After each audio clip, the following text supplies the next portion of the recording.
offered the 5 minutes for questioning, and welcome. Thank you. Thank you to the chair and ranking member for holding this hearing. I do think there's a lot of bipartisan desire to improve our recycling infrastructure. I think it's quite necessary. I think there is a difference between radical environmentalism that has drastic costs, perhaps intended, perhaps unintended, and second, third order consequences. There's a difference between that and rational environmentalism. And I think there's a lot of radical environmentalism being talked about here that would have significant costs and stymie advances in recycling, disrupt supply chains, and halt refinery productions. And I think these bills are even too radical for the current EPA. And that's saying a lot because the current EPA is using their regulatory agenda against the oil and gas industry, the agricultural industry, the medical industry, you name it.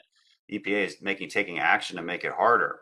But even this EPA, Administrator Regan admonished the Clean Future Act when he was here at our committee last year, and even just a few months ago, said that he was not considering any bans on new plastic production. And I have to wonder if that's why the EPA declined to testify at this hearing. A couple concerns I have, and I'll direct this question to Mr. Seaholm. Both the Break Free from Plastic and the Clean Future Act require the EPA to institute a pause on all new and renewed plastic permits and all new or renewed plastic feedstock permits, such as ethylene and propylene. So those two products are actually byproducts of the main refined product, which is gasoline, diesel, or jet fuel. So refinery operations are created, of course, around what their main product is, maybe gasoline, but also the byproduct, which in this case is often used and sold as plastic feedstock. So if you're shutting down the byproduct, you're in effect shutting down the refinery operation. Are we reading that correctly? Is that a plausible outcome or unintended outcome of this at a time when we need our refiners the most? Look at gas prices.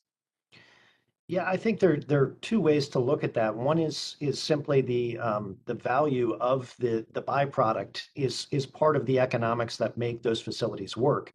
So simply taking that away certainly changes the dynamics of just the viability of the facility itself. In addition, there could be a situation where you have co-location, where you've got plastics manufacturing facilities co-located with refining operations, and you could find yourself in a spot where the operating permit could be denied based on the language in these bills. And a re-permitting too. People forget that refiners have to re-permit every 5 years. So, the counter argument that, oh, well, I mean, current refiners will be fine. That's just not true because they have to re-permit. We also heard earlier, and maybe I heard it wrong, but a colleague on the other side asked one of the witnesses if the EPA could distinguish between the plastics they like and they don't like during these bans, a single-use bottle versus a medical device. But how would that actually work? Because if you're banning plastic production and the feedstock for that production, how can any EPA regulator actually predict where that plastic feedstock pellet might be sent for manufacturing? Is that really reasonable? It is not. If you simply say plastic, it means all polymers that are defined in the bill. So there really wouldn't be an ability to differentiate at that point. I think other parts of the bill could allow for some differentiation, but certainly not on the production side.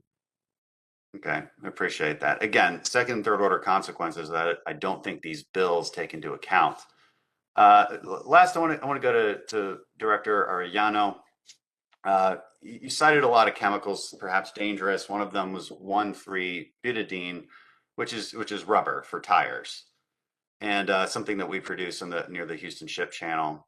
You cited a study, though, that I want to clarify because you said that this particular chemical, 1,3-butadiene, is associated with risk of cancer in children. However, the study that you provided us actually says the opposite. It says there is no statistically significant link between 1,3-butadiene and childhood cancer. Now, there is with benzene, which has long been established by many studies and the CDC, but the CDC pinpoints that to secondhand smoke as really the cause of childhood cancer. So is there a different study that you want to submit for the record to clarify this? Yes, there's actually two studies. So the UT study and Coker in the Houston Chronicle said that there are three industries: plastic, synthetic rubber, and one other chemical that needs 1,3-butadiene. But the primary use of 1,3-butadiene is plastic. So yes, and then there is an East Harris County cancer study where part of your district, Representative Crenshaw, is actually listed as having elevated levels of childhood leukemia. Not only childhood leukemia, but cervical cancer. So I can definitely submit those studies Right, but in your direction. the question, of course, is does that study? It's a pretty big question. It's because it's a serious accusation. You say this particular type of production causes cancer. You got to really be able to back that up. And the one study you did submit said the opposite. That's why I'm asking. So please, I'm out of time, but please do submit the other studies for our consideration. Those are important to know, and I appreciate it. The gentleman yields back. The chair now recognizes, well, I believe that completes all of the members of the subcommittee. And so now we're going to go to those who chose to wave on. We're happy to have waving on a active member of the committee, Representative